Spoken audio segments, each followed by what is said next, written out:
Today we're going to look at React Login Authentication with JWT Access and Refresh tokens. I'm going to log into this form, and after I log in, we'll see the auth state in the console. So let's expand the auth state, and you can see I have a username, a password, some user roles, and I have an access token. I also received a refresh token, but it's not stored in local storage and it's not in the auth state, and JavaScript cannot even access it. But when it's needed, Axios will send it back to the server when I request data. Let's see how all of this works in React.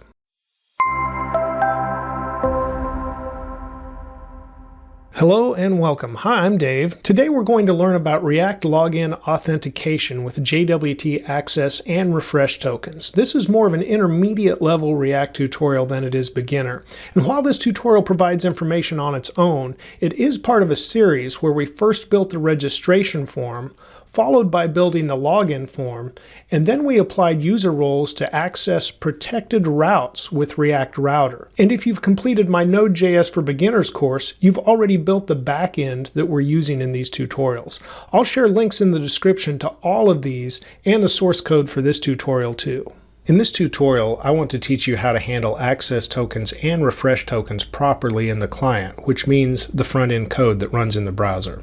And we'll do that with React today. Before we start writing code, it's going to help if you have a basic understanding of what JWTs are and what we're trying to achieve. So here's a quick slideshow about that from my Node.js for Beginners course. Let's discuss the JWT strategy we're going to implement today. So what are JWTs? What is the acronym JWT an abbreviation for? Concerning our Node and Express REST API, JWT is an abbreviation for JSON Web Tokens. JWTs can be considered to be a form of user identification that is issued after the initial user authentication takes place. When a user completes their login process and they are authenticated, our REST API will issue the client application an access token and a refresh token. The access token is given a short time before it expires, for example 5 to 15 minutes. And the refresh token is given a longer duration before it expires, possibly several hours, a day, or even days. While no security measures are perfect, we do want to consider the risks of cross-site scripting and cross-site request forgery. I will provide links about both in the description below. Our API will send and receive access tokens as JSON data. To avoid the previously mentioned risks, it is recommended for front-end client applications to only store access tokens in memory, so they will be automatically lost when the app is closed. They should not be stored in local storage or in a cookie. Essentially, if you can store it somewhere with JavaScript, a hacker can also retrieve it with JavaScript. Just keep access tokens in memory, which you might also refer to as the current application state. Our API will issue refresh tokens in an HTTP-only cookie. This type of cookie is not accessible with JavaScript. Refresh tokens do need to have an expiration, which will then require users to log in again. Refresh tokens should not have the ability to issue new refresh tokens because that essentially grants indefinite access if a refresh token falls into the wrong hands. So the overall access token process involves issuing an access token during user authorization. The user's application can then access our REST API's protected routes with the access token until it expires. Our API will verify the access token with middleware every time the access token is used to make a request. When the access token does expire, the user's application will need to send their refresh token to our API's refresh endpoint to get a new access token. Of course, the refresh token is also issued during user authorization. Our REST API's refresh endpoint will verify the token and cross-reference the refresh token in our database too. Storing a reference to the refresh token in the database will allow refresh tokens to be terminated early if the user decides to log out. And again, refresh tokens need to be allowed to expire, so indefinite access cannot be gained. Today we're going to apply this JWT authentication strategy to our React app user login. So let's go to Visual Studio Code. I'll close DevTools, resize the browser, Here's Visual Studio Code. Now we're starting out in the package JSON, and this starter code is the code from the React Protected Routes tutorial that was the previous tutorial in this series, and you can get this in the description below. Now with the package JSON, what we want to do is open up a terminal, and you'll want to run npm update with this code, or you may need to install everything with npm install. But if you already have it, you can run npm update. And the reason I want to emphasize that is just because I've got an update to Axios here just since the last tutorial. So I thought I would highlight you could update everything and get the latest versions, just like I have here in the package JSON as of the time I'm making this tutorial. Of course, you may be watching this later on. There could be updates since I've made the tutorial. Okay, we're going to start out in the source directory and then in the components directory, and we want to make a new users component. So users.js. Inside of here, you could try typing in your file. It doesn't work for me, so I do Control Alt and the letter R because I'm using React ES7 snippets, and I used to be able to type _RAFCE. This is no longer working for me either. I just need to type RAFCE and it still works. It creates a functional component. Of course, you could type all of this out. What we don't need here is the import React from React, so I'll just eliminate that.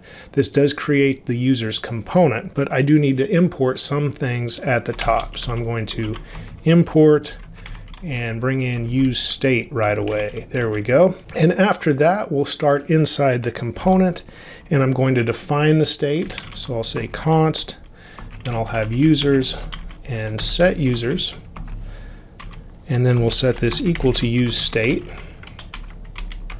And then I'm going to change the JSX. So instead of these divs that come by default, we'll add in a parentheses, and then we'll start out with an article element. After the article element, we'll have an H2, and inside the H2, we'll say users list. And now after our H2, I'm going to head and put a little bit of logic based on the user state. So we'll say users, we'll use optional chaining and check the length. And then we'll start a ternary statement. So I'll get an extra line underneath the curly brace here, put in the ternary operator, and another parentheses. Now, if true, we're going to create an unordered list and list out the items that are in the user state, and we're only going to list the user's name. So we'll map over the user state, and then we'll look at not only each user, but we'll also look at the index of the array. You could import a package like UUID and get a key for each item that way. This is just a basic list, so I'm going to use the index of the user state. And now let's create our LI, and we'll give it a key, and that key needs to be that index that I was just talking about. And then inside the list item, we'll put just the username. So we'll say user, optional chaining again, and then chain username. Of course, in that with the curly brace, I'm going to press Alt-Z so the code wraps, and then we still need to put what happens if it is false instead of true. So now we have our colon and our false case here. This will just be a paragraph element, and inside we'll say no users to display. Okay, if I scroll down, I'll make sure we have the export down here, and we do, so that's good. Let's save that. And now let's scroll back up and look at putting some basic logic in here to get the user's state, and then we can display it. So we'll also need useEffect, and then we need to bring in the Axios instance that we have, and that is up here in the API directory. I'll quickly click on that, and you can see we're creating a default instance of Axios. Has a base URL here of the backend server that we're running from the Node.js tutorial, and that of course is running here just on localhost now as well. So let's go back to users, and now we'll import that Axios instance. So we'll say Axios and from, and then we need to go up and then into the API directory and then choose Axios. Okay, now we can create our useEffect here inside the component, and we only want it to run when the component loads, so it's going to have an empty dependency array, and we can put that right at the end. And then inside useEffect, We'll start out by creating a variable named isMounted, and I'm going to use the let keyword there, and we'll set this to true. And then we're also going to define a controller, and we'll set this equal to new abort controller. And this is something that Axios recently started supporting. It used to use cancellation tokens, but now the abort controller is something that was already used in vanilla JavaScript, and now Axios supports that too. What it's for is to cancel our request, and we'll do that if the component unmounts. So we want to be able to cancel any pending request that is still out there if the component unmounts. Now let's go ahead, well, I don't want the try block yet, I need to actually define a getUsers function, and this will be async. And now inside this function is where I want the try block. And of course a try block can end with a catch block where we have an error. And inside the error block for now, we'll just say console error and pass in the error. In the try block, we'll start using Axios right away. So we'll have const response equals await, then we'll have Axios.get, and we'll pass in the user's endpoint. Then we'll have an option here, and this is for a signal, and we'll pass in that controller signal that will allow us to cancel the request if we need to. Now I'm going to scroll up just a little bit, and underneath this we could go ahead and log this response if we want to, and the response from Axios is in the data property, so it's response.data. And then we'll check our isMounted, and this is essentially saying if isMounted is true, then do something, and we're going to set the user state with that data that we get back. Okay, so this just defined the function. After we've defined the function, we actually need to call it into action here. So we'll call getUsers. But we're not quite finished with the useEffect yet. Let's use the cleanup function of useEffect. And inside this cleanup function, we need to set the isMounted value to false. And then we also need to use that controller and call abort.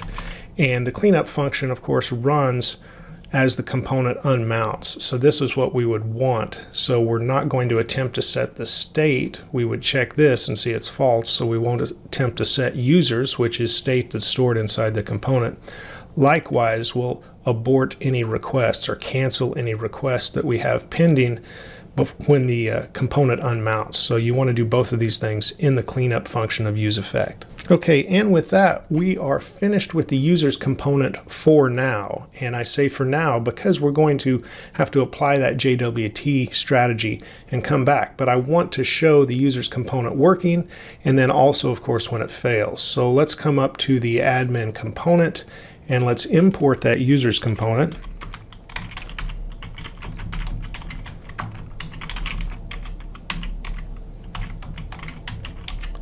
And now that we've imported it, we can just replace this paragraph here with the users component. And I'll put another break underneath, and we can save. Now let's go ahead and start our new version of the application and see what we've got. Okay, the application's loaded. I'm going to expand Chrome. I'll close out of the example application, and I'm also going to open DevTools so we can see some things logged to the console over here. Now I'm going to log in as Jane, who is an admin user, and we'll be able to see the users component inside the admin component. So we've logged in. Jane got an access token right away that we see over here, and it ends in QPU. And so now we'll go to the admin page, and we got a 401 right away. So why did we get the 401? Well, we're not sending this token, so it's going to fail until we send the token, and that verifies. But we don't want to implement this in our component. We want to implement it so we can use a private version of Axios and use those tokens with it anytime we use that instance of Axios. So let's go back to Visual Studio Code and start implementing all of that.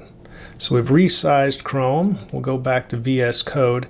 And now the next thing that we need to do is go to our hooks directory, and we're going to create a useRefreshToken hook first. So it's use useRefreshToken.js. Once again, I'm going to use the RAFCE to quickly start some of the code, and then the import at the top will get changed, and here we're going to import Axios from our API directory and then Axios, and then we're also going to import useAuth, which is a hook we created in a previous tutorial, and we're already in the hooks directory, so now it's just right here for useAuth.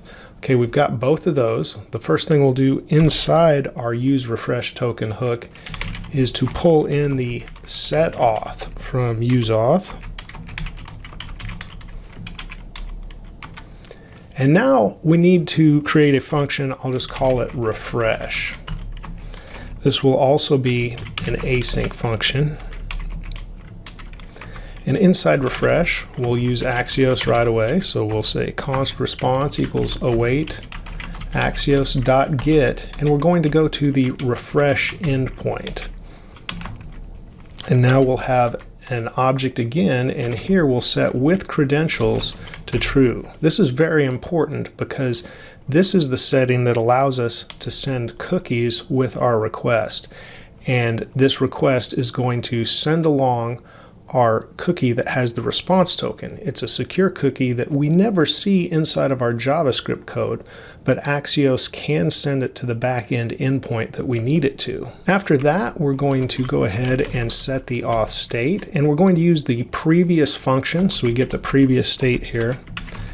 And then inside setAuth, I'm going to create more than one line, so I'm going to say console.log, and I'm going to use JSON stringify, and we're going to look at that previous state just so we can compare. And then we're also going to say console.log, and we're going to look at the response.data.access token that we get back from this endpoint after our refresh token is verified. We should get a new access token. And then we want to return here in the setAuth our previous state, and then we want to overwrite the access token with the new access token. And with that, we are not quite finished because this function also needs to return this new access token so we can use it with our request.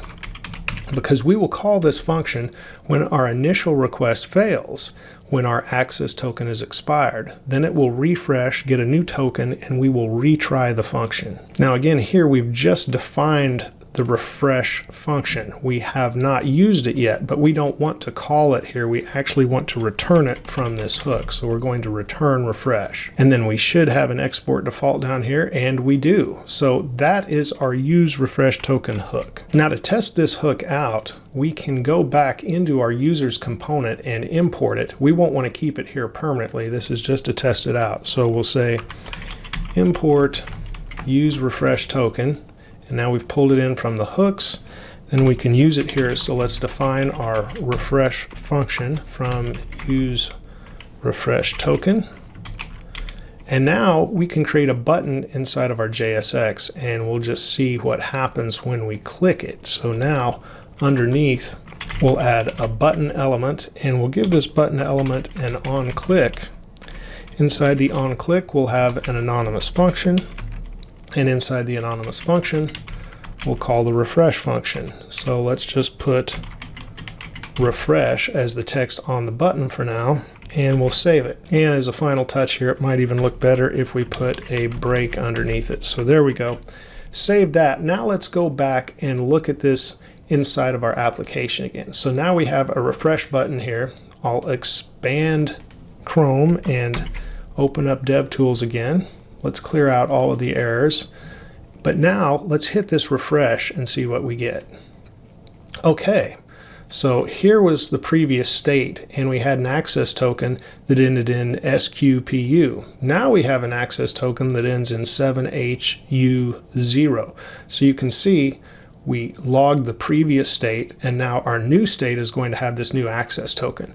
That's all we wanted to verify that it was working. We can hit refresh again, and we'll get the same result. So here is our old token now, 7HU0, And the new token, of course, is different. Now that we've confirmed that the refresh is working, let's go ahead and close DevTools again, resize Chrome, come back into Visual Studio Code, and I'm going to pull this button out. We just wanted to use it to make sure that was working, but we don't need to keep it there. Scroll back up to the top, go ahead and remove the rest of the code we just put into the users component for testing, and save this. Now let's go back to the file tree, back up to our Axios.js file that's inside the API directory, and we can make some changes here. We're going to highlight the export default Axios create, where we're creating our default instance, and I'm going to press Shift Alt and the down arrow to copy all of that down. And now I'm going to change the code just a little, where it says export default will be export const. I'm going to define AxiosPrivate and set that equal to an Axios create. And now I want to create a base URL at the top, so I'm not repeating myself in each one of these. And we'll set this equal to this base URL value. And then we'll take this base URL constant and we'll put it right here inside of each one of these. So now they're identical, and we say, why do we want two of these? Well, we're going to attach something called interceptors to this AxiosPrivate that will actually attach the JWT tokens for us and even retry when we get a failure the first time. That failure will come back with a status of a 403, which is forbidden. So right now we have two identical Axios instances, but what we're going to do is attach something to this AxiosPrivate that Axios calls interceptors. And those interceptors are going to work with our JWT tokens to refresh the token if our initial request is denied due to an expired token. And so this will all work in the background, and it won't impact the users inside of the app. They won't see what's happening, but it will keep everything secure and will continue to refresh those tokens on a set schedule. Now we can add a couple of extra values here to our AxiosPrivate, so let's go ahead and do that. Let's set the headers, and inside headers we'll have an object, and then we'll have a content dash type, and we'll set that equal to application slash JSON. And after we've set that value, oops, not a semicolon, we want a comma there, and then we'll have our with credentials setting again, and we want to set that to true, and we can save.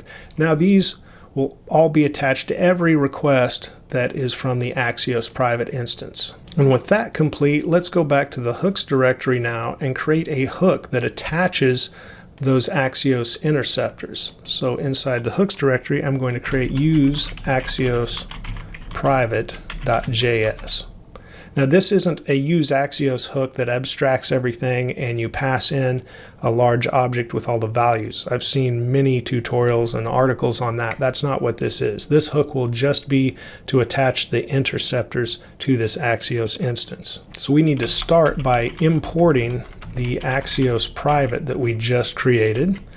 And after we do that, we're going to import useEffect from React. After that, we also need that useRefreshToken hook that we created. And then we also need the useAuth hook that we created. Okay, now we'll define our useAxiosPrivate hook. Inside useAxiosPrivate, we're going to define that refresh function first that we get from useRefreshToken. I think it just tried to put useRef in my imports. We do not need useRef up here. So if that happens to you, you'll know what's going on. And then we'll have const auth that we pull in from our useAuth hook. Okay, skipping to the end, we're eventually going to return our AxiosPrivate instance, and that's what we would want there at the bottom besides our default export statement. So export default useAxiosPrivate. So you can see this hook is just going to return that AxiosPrivate instance, but by the time it's finished, we will have attached the interceptors to the request and response of the Axios instance. So let's make some room here, and we will start our useEffect hook.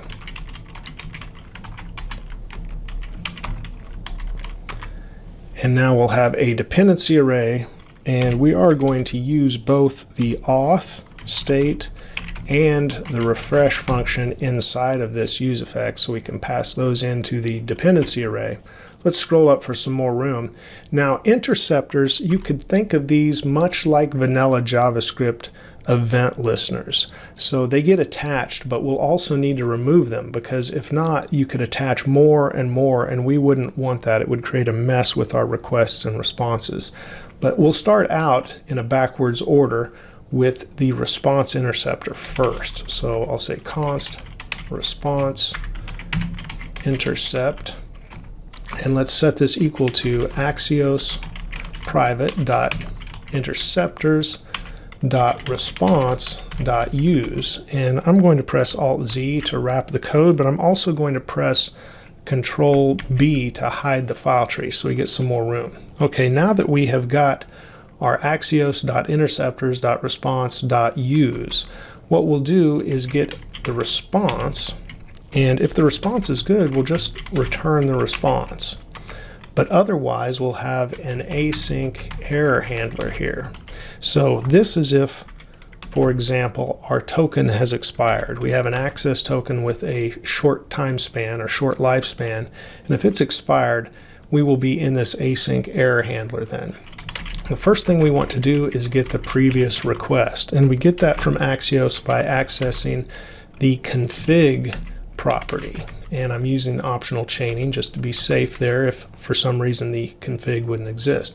But here we're getting the previous request. And so now we can put an if statement, and we can check the error response status, and we expect it to be a 403, which is forbidden if our request has failed due to an expired access token.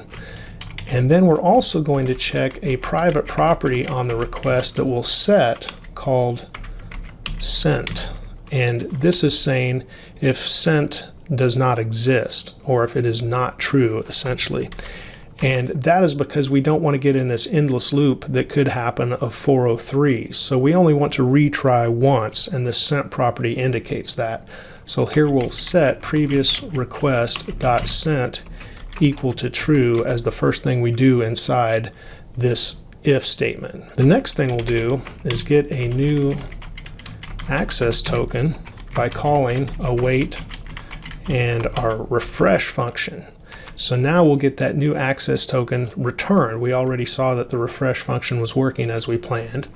And then we'll access this previous request, and we'll get into the headers, and then we're going to get into the authorization setting, and this is where we set the token. So let's set this equal to, and we'll put a backtick here. It starts with the word bearer and then a space, and then we'll pass in our new access token.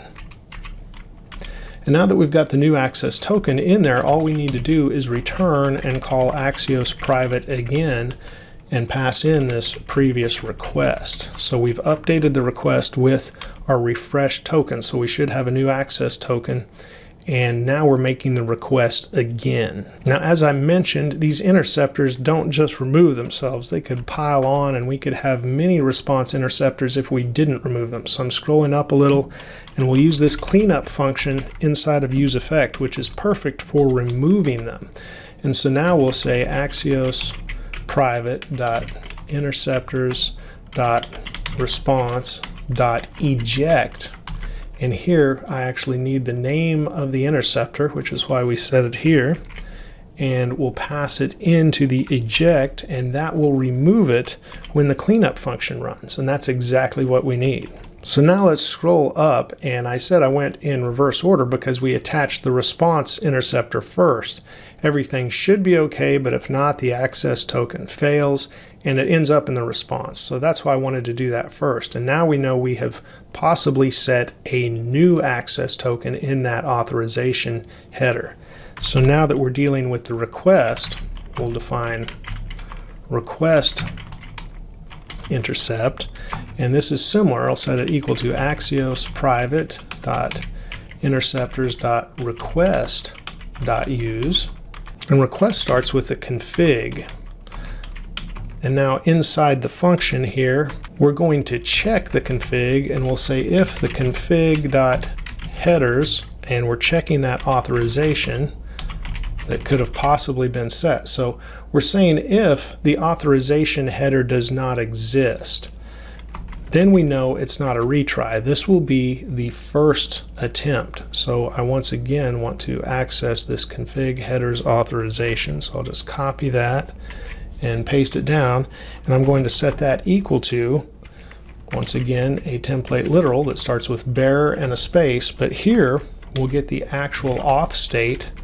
and grab the access token out of our state. So this could be the access token we were given initially when we signed in, or it could be the access token that we got after a refresh. Either way, but this is the initial request. We know that the authorization header was not set, so we're passing that in. Otherwise, if it is set, we know it's a retry, and it's already been set down here after a 403, after a failed request. So I'm going to go ahead and put a semicolon there before I forget, and then underneath this we just want to return the config. Now we do need to handle an error here as well if it would occur. So if we have an error, we just pass that over with an anonymous function, and that goes to a promise.reject, and inside here we pass the error. And that should finish our request intercept. And now that I think about it, in the response intercept, I don't think we did anything. Yes, if this if statement, of course, was not true, we still need something here. So this also needs to have a return promise.reject and an error here. So apologies for not adding that to the response interceptor before, because if for some reason this part was not true and it skipped this if block, then we would still need to return the error, whatever error was received. And the only thing that remains is to go ahead and add the response and eject that as well. I said response, actually add the request here. So this is request, and then we eject the request intercept here as well. So we don't want those to build up either. And with that, I believe our useAxios hook is complete. Let me just check everything top to bottom. It's looking all right, and we have the export at the bottom. Yes, useAxiosPrivate, the hook, is going to return the AxiosPrivate instance, and it will have the interceptors added to handle the JWT tokens that we need to request our data and possibly retry and get a new access token if necessary. So let's go back to our users component, and we need to change something here. We are not going to use Axios, the default from the Axios file in our API directory anymore. So let's remove that, and instead we're going to import useAxiosPrivate from the hooks directory. So underneath our use state, we'll go ahead and define AxiosPrivate, and we'll set this equal to useAxiosPrivate. And then we'll take our AxiosPrivate instance and we'll replace the Axios right here inside of our getUsers function. And now that we've done that, everything should be good to go. So let's go ahead and test our application. I'll resize Visual Studio Code, and we'll go ahead and resize everything here inside of the app as well. It looks like I need to remove those list item bullets, but other than that, we're getting our users list. Let's open up the console and we can see everything that has happened here. So we used the refresh token. I can actually clear that out. Let's go back to home and sign out and take everything from the start. So we've got Jane signing in. Her refresh token is going to expire in 10 seconds, so it doesn't last too long. Here we've got an HPK at the end of the token. Go to the admin. There we've got the 3 users that come back in the users array. Let's go to admin again, and it's probably expired already. And yes, it did. So we got a 403 forbidden response from the backend API. And then we used the refresh token. Here is the previous state, and it had a token that ended in HPK. But then Jane got a new access token that ends in 7RG, And you can see she can still see the users list. And I've talked long enough. If I go back, that probably happened again. So now 7RG was the old token in the state, and the new token ends in BFK, and she can still see the users list. So this doesn't impact Jane directly. She never sees it happen inside of the app. However, in the background, anytime her access token expires, the refresh token that's stored inside that secure cookie is being sent back to the refresh endpoint by Axios. A new access token is received, and that is used to complete the request for the user's data. And we can see that happen again here. So 403, old token, new token, and everything's good. So I'll close this again, but there's something worth discussing. What happens, of course, if the refresh token has expired, the one that's stored in the cookie? Well, then you actually want the users to have to re-authenticate, but you want to do it in the least annoying way possible. They will get kicked back out, of course, to log back in, but then you don't want to just dump them off at the home page. So we want to handle that with React Router that we already implemented with our protected routes. So at the top of our users component, let's go ahead and import a couple of things from React Router. We'll get useNavigate, and we'll also get useLocation from React Router. So we can use both of those inside now. We'll define navigate, set it equal to useNavigate, and we'll also define location, and we'll set that equal to useLocation, and we can save. Okay, now let's scroll back down where we're catching an error inside of our getUsers function. And here we can put in navigate, and we're going to navigate back to the login screen.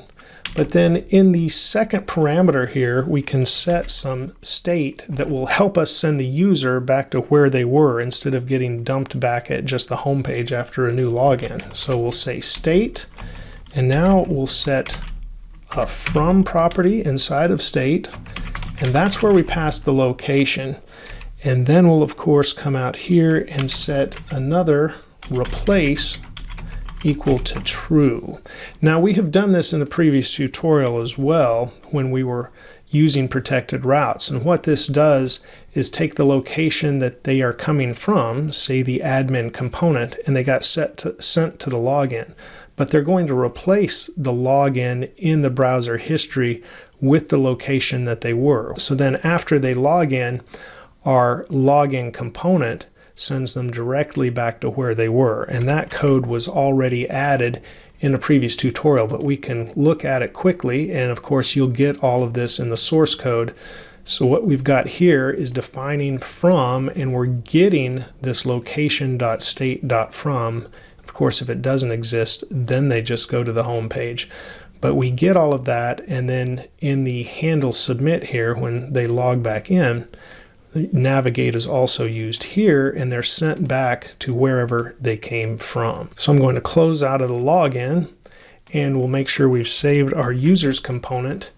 And now what I need to do is go to the backend API that I have running here in another instance of Visual Studio Code, and you can see we are setting an access token to 10 seconds, and that's why it was expiring. And in the refresh token controller, when they got a new access token, it was also just set to 10 seconds. But in the auth controller, where the cookie is also set, we're sending a refresh token, it was set to expire in 1 hour. So I'm going to change that to just 15 short seconds. So now that will also fail, and Jane will get booted back to the login screen. So what we need to do now is resize Visual Studio Code, come back to our app, sign Jane out, and we'll have her log back in. I'll clear out the console so we can see the process. And Jane's access token will expire in 10 seconds. She's fine right now. She can access the users list multiple times, no issue, but after 10 seconds, there's a 403. Here's the old token, here's the new token, and it's just going to take a few more seconds for that refresh token to expire. So when it does, kicked back out to the sign-in page. So normally this would say be after a day. Maybe if it was a financial site, it might just be an hour or something like that. But we got two 403s in a row. And that's okay, because that means our sent property realized that we'd already reattempted the request once. And so the second time it went ahead and let it fail. So two 403s is what is expected. Now when Jane logs back in, she should be taken directly back to the admin component. Yes, she is, and she once again has access to the users list. So that's how you handle JWTs in the front end in React. Store the access token in your app state. Don't put it in local storage or in a cookie that can be accessed by JavaScript. And then store the refresh token in a HTTP only secure cookie that is not accessed by JavaScript, but that can be sent back to that refresh endpoint and recognized to get a new access token. And if you want to follow up on this, I really suggest completing my Node.js course for beginners that creates this entire backend that I'm using during this tutorial. And this is where you learn about setting these access and refresh tokens and cookies and sending all of those to the front end user. Remember to keep striving for progress over perfection, and a little progress every day will go a very long way. Please give this video a like if it's helped you, and thank you for watching and subscribing. You're helping my channel grow.